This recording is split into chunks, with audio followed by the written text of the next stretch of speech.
Okay. I don't have friends, I have family. That was a horrible Vin Diesel impression. I'm sorry. That's the that's the best I could come up with. Okay. But let's get into the review of the Fast and Furious 7. Let's get into some of the positives. Well, you know what? First, before we do that, let me clarify that I'm not necessarily the biggest Fast and Furious fan. I enjoy the films; they're pretty good, but I'm not necessarily like the hugest fan of the Fast and the Furious. That being said, I think they're pretty good movies. I mean, I think they're fun, little popcorn movies, and for the most part, I enjoy them. Not necessarily I want to buy them on DVD and keep them for my collection, but I enjoy them when I see them. So let's get into the review. Fast and Furious 7. The positives about the film, the one thing that really, impressed me, this is kind of like going a little bit outside the film, but, it is part of the film. I thought they handled Paul Walker's passing very well. I thought they did it in a very classy way. It could have been done a lot of ways, but I really thought that they chose the best way to really handle his passing. So, I really have to commend them for that. And if you're a Paul Walker fan, definitely see this movie because it's definitely a good send off to him. And it'll definitely give you, at least cinematically, not in real life, but cinematically, it's kind of closure, and it's good to see if you're a fan of this. Another positive about the film is the action sequences are really good. I mean, the fights, you really feel them. You can see them. It's not a whole lot of shaky cam or anything like that. You can really feel the fights. The car chases and everything are great. They're like, you really know who's in what car.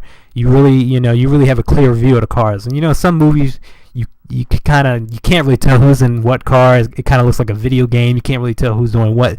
This movie doesn't do that. You really get a clear view of who's in the car, where they're going, what direction they're trying to go in. You really have a clear view of everything. I thought that was pretty good. Negatives about the film is 2 hours and 17 minutes. So it's kind of a little bit longer than what it should be for that type of film. I kind of really feel like they should have cut it maybe 25 minutes down. It would have been a little bit more crisper, a little bit better if they cut it down a little bit. But yeah, the film is overly long. I think that's really due to the plot because they're really trying to establish a plot in it. And like I said, the action sequences are fun, but whenever they get to the plot, it really kind of takes a turn downhill. Really kind of, they're really trying to, get you seriously invested in the characters and stuff like that. And it is really not that kind of film. It's really more of a fun film. And whenever they do that, it kind of, slows down a little bit. And, I feel like the producers and the director really know that because whenever it slows down, you get this slow shot of Vin Diesel, talking about how, he's family and, he loves his friends and he considers them family. Whenever it slows down like that, the exact next shot is literally a girl in a bikini. It's like techno music. So like no matter where they go, no matter what room they enter, there's always a girl in a bikini and techno music. For some reason in the Fast and Furious universe, that's how it goes. Whenever you want to go to a coffee shop, you walk in, there's a whole bunch of girls in bikinis and techno music playing, no matter where you're at. So I mean, at least the directors and the producers of this film, they know their core audience. They know they're really trying to get that teenage boy market. So they're trying to make up for that.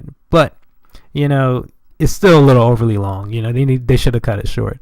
Another negative is the action sequences are great, but at the same time, it can get a little comic booky. Like you really have to suspend your disbelief when you're watching a film. I mean, literally, you see people get on head-on collisions, and they'll just shake it off like, ugh, and kind of crack their neck a little bit, and then just walk on.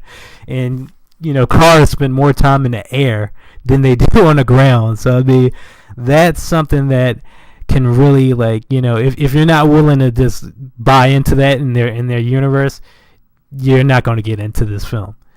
But I thought it was overall a C quality film. That being said, with the negatives, it's still an enjoyable film to see. If you're a fan of the franchise, this review is not going to sway you either way. You should really check it out. I recommend if you are a fan of the franchise or Paul Walker, you should really check it out because it'll be good for you. But if you're not a fan of the franchise, it's not the one that's going to win you over. I mean, it's a good film to check out. You'll enjoy it. It's a good popcorn film, but it's not necessarily the greatest, and it won't win you over to get you in the franchise. Overall, I mean, I really feel like the best Fast and Furious yet was Fast and Furious 7. I mean, no, I'm sorry, Fast and Furious 6, the one that came out previous to this one. I really felt that was the best one. But this one is not bad. It's just kind of a little bit of a step down. But overall, you know, it's a C quality film. So I mean, if you really want to check it out, check it out. You know, and that's my review. Goodbye.